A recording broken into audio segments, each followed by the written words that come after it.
Assalamualaikum warahmatullahi wabarakatuh.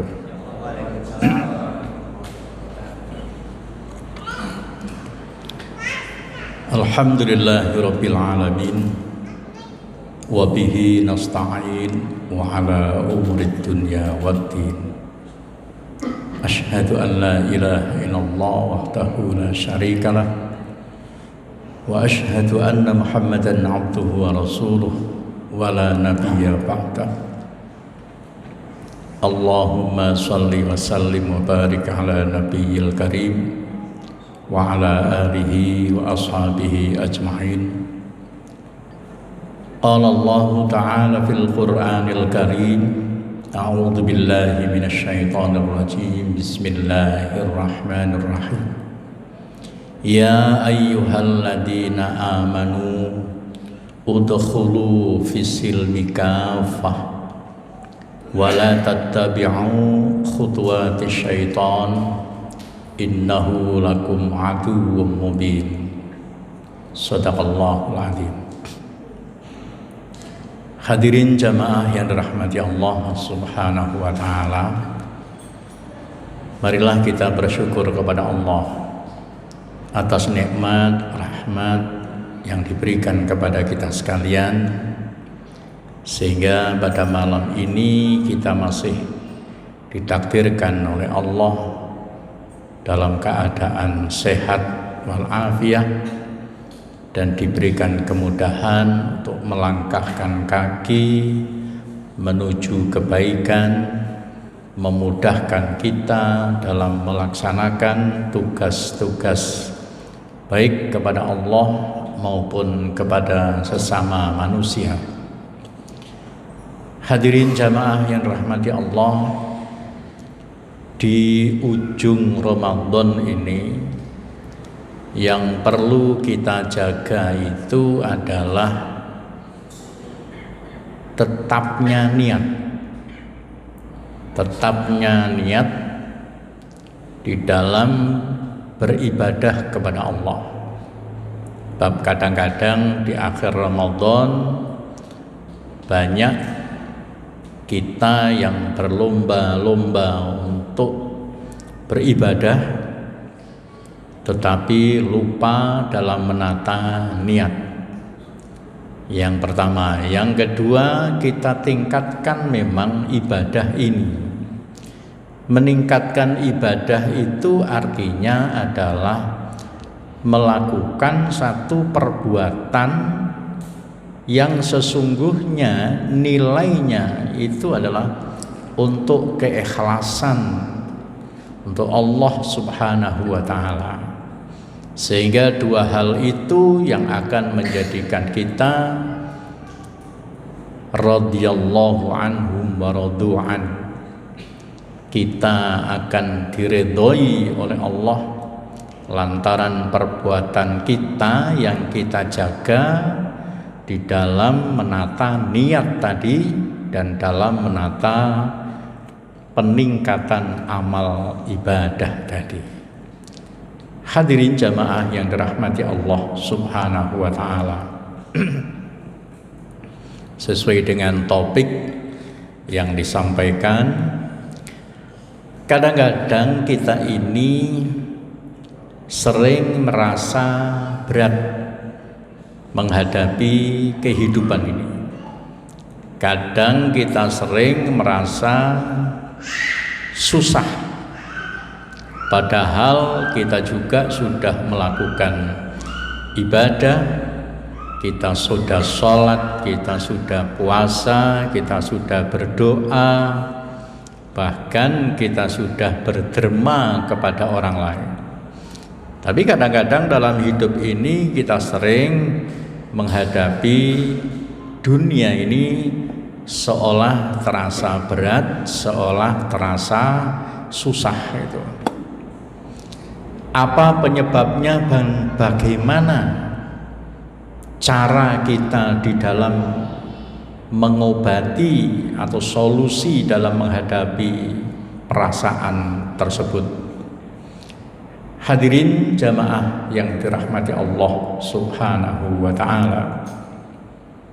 Ibnu Qayyim Al-Jauziyah di dalam kitabnya Ad-Da'u wad-Dawa, penyakit dan obatnya,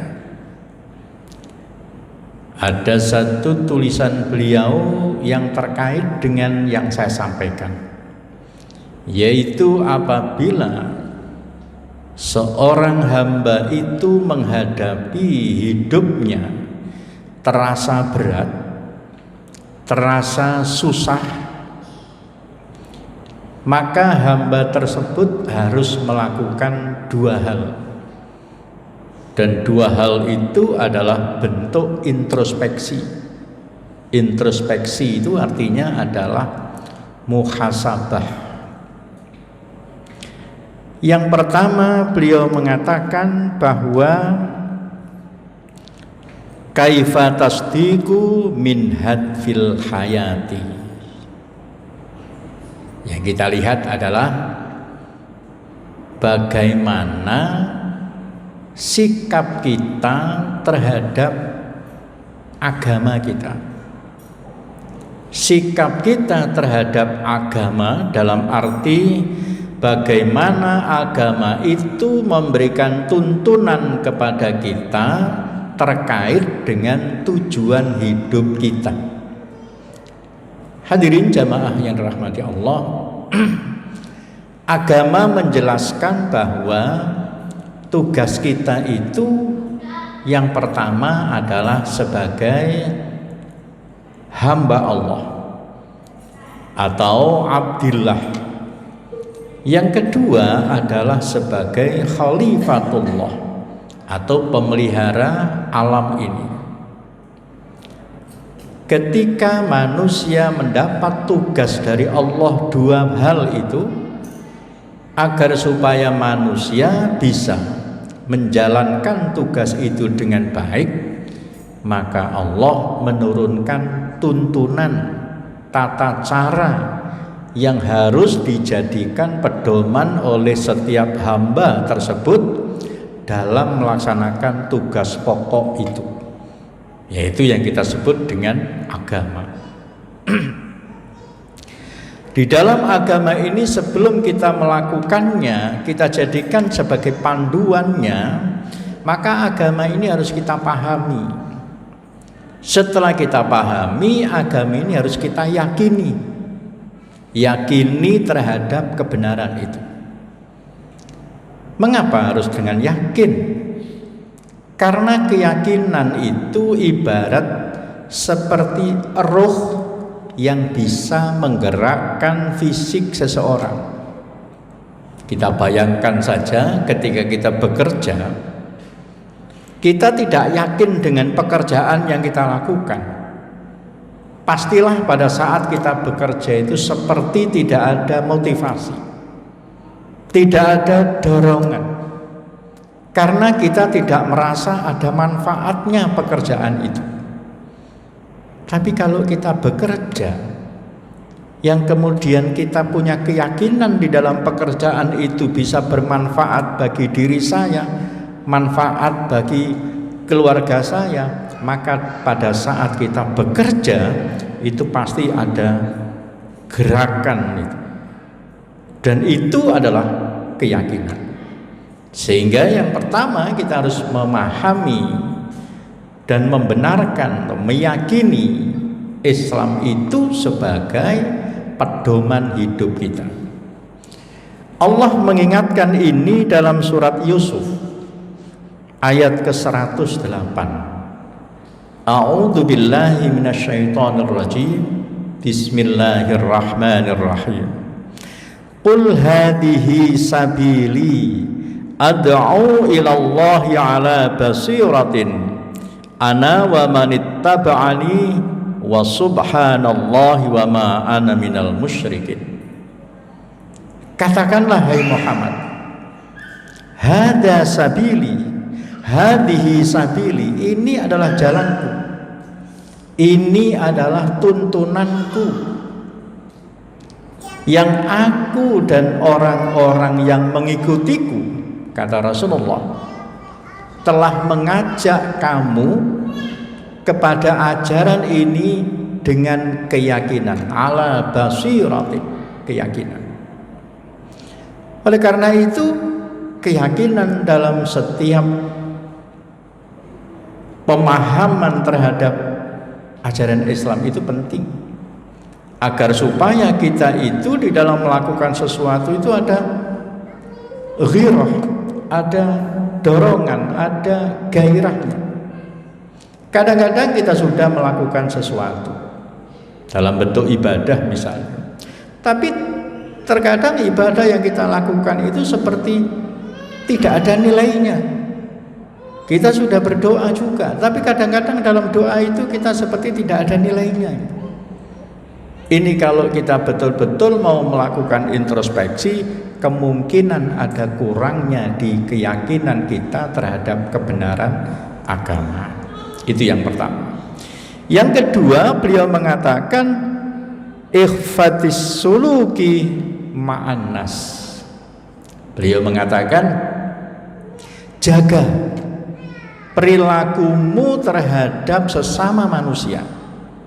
Jadi kalau pertama itu adalah perhatikan apakah kamu yakin terhadap agama Allah itu. Yang kedua adalah kita harus menjaga perilaku kita kepada semua manusia. Hadirin jamaah yang rahmati Allah Subhanahu wa taala. Allah mengingatkan hal ini di dalam surat Ali Imran 112. A'udzu billahi minasyaitonir rajim. Bismillahirrahmanirrahim. Dzuribat 'alaihimud dhillatu aynama thuqifu illa bihablim minallah wa hablim minan nas wa ba'u bighadabin minallah wa dzuribat 'alaihimul maskanah. Yang artinya bahwa kehinaan, keresahan hidup akan selalu menimpa kepada siapapun kecuali orang-orang yang bisa menjaga hubungan baiknya kepada Allah dan hubungan baiknya kepada sesama manusia. Seiring dengan ayat ini, Rasulullah Shallallahu Alaihi Wasallam pernah menyampaikan kepada sahabat, ala ukhbirukum bi afdhali min darajatis shalah wasyam wassadaqah.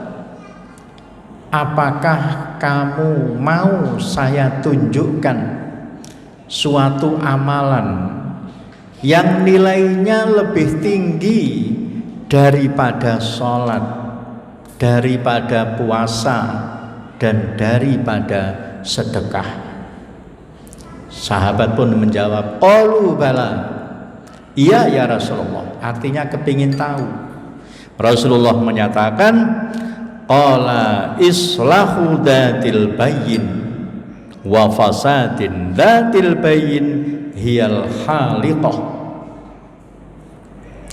Amalan yang nilainya lebih tinggi daripada salat, puasa, dan sedekah itu adalah mendamaikan saudara kita jika seandainya ada yang sedang berselisih. Jadi kalau kita melihat saudara kita sedang berselisih, maka kita harus memposisikan untuk melakukan mendamaikan mereka. Jangan kita biarkan saudara kita yang sedang berselisih, atau kita sendiri yang sebenarnya punya persoalan dengan orang lain, karena orang lain itu merasa diam saja, kita menganggap tidak ada masalah apa-apa, tapi sesungguhnya ada masalah. Hal-hal semacam inilah yang akan mempengaruhi terhadap amal kita. Artinya, kalau menurut sabda Rasulullah SAW ini, artinya orang-orang yang sholat, orang-orang yang berpuasa, orang-orang yang bersedekah, sepertinya tidak ada nilainya, kecuali kalau orang itu mau membangun hubungan silaturahim dengan orang lain. Karena apa?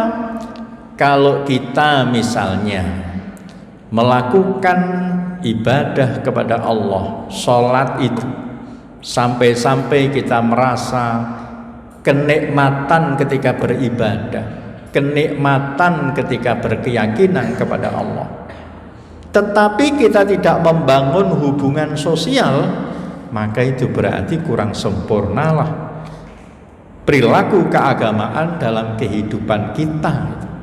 Yang harus kita jaga adalah hubungan antar personal, hubungan baik antara sesama kita jaga, dan hubungan baik kepada Allah kita jaga. Hadirin jamaah yang dirahmati Allah Subhanahu wa ta'ala, dua hal itu kalau kita renung-renungkan, memang itu merupakan inti dari ajaran agama. Karena agama itu menuntun kita bagaimana membangun hubungan kepada Allah, yaitu ibadah, dan bagaimana membangun hubungan yang baik kepada sesama manusia secara seimbang. Tidak boleh kita hanya membangun hubungan baik kepada Allah, tetapi kita menafikan hubungan baik kepada sesama manusia. Hadirin jamaah yang dirahmati Allah, dua hal itu kalau kita renungkan akan menjadi jawaban dari sikap kita, perasaan kita dalam menghadapi kehidupan ini yang seolah-olah dan kadang-kadang kita merasakan berat, kadang-kadang kita merasakan tidak menemukan ketenangan walaupun kita sudah melakukan ibadah kepada Allah. Mudah-mudahan apa yang disampaikan oleh Ibnu Qayyim yang ini saya sampaikan ini bisa menjadi pengetahuan tambahan bagi kita dan mudah-mudahan bermanfaat bagi kita semua.